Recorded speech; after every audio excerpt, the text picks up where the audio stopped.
Yesterday we talked a little bit about how we should pray and when and where and those kind of things. And I think for me, one of the things that just stick out here is just how much religion plays a role in narrowing and confining us into some of this. And I think what is so important is that we understand that God is. Jesus was saying that we should pray. I mean, it's not like a suggestion. I mean, it's like he assumed that we would just pray. When Jesus often took time out and he just went and spent some time alone and just having conversations with his Father. And I think for us as Christians, what is so important is that we have to understand that we are not wholly separated from this world or wholly in it. There are times when we are in it, and as we are in it, it's because we have spent some times out of it. Times where we are just spending time with God and just talking to Abba and just having that just being filled and enriched with his spirit and that time alone with him. And I think that is so important. Jesus did it, and so that he was a very, very good example for us to do that.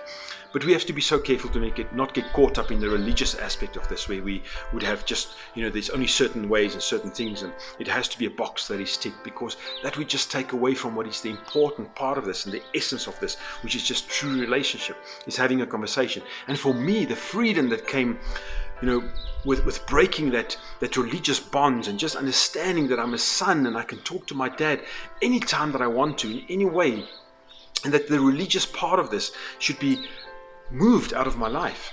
And I think it's important that we ask ourselves that question. And again, I'm not saying that you shouldn't pray like this, or you must always take your hat off, you can't keep it on, or whatever those things. I really think that it's something that's so important that you spend the time to understand why you're doing those things. At the Character Company, when we talk to the boys, we often talk about what is the reason why you're doing this. It's so important that we don't get stuck in the religious stuff. So you shouldn't say recital, because you have a relationship with Abba and you can just talk to him. It's a conversation between you and him. You shouldn't have to listen to everyone else and pay attention to their feedback on this. I mean, how often, let's face it, how often, I remember when I just became, involved in more charismatic churches. You start praying, and at first time you're praying and someone says amen in the middle of your prayer, it was like, the first time I was like a bit like, am I going on too long? Was that the end of it? And then you kind of venture further, and then you start realizing that those are agreements.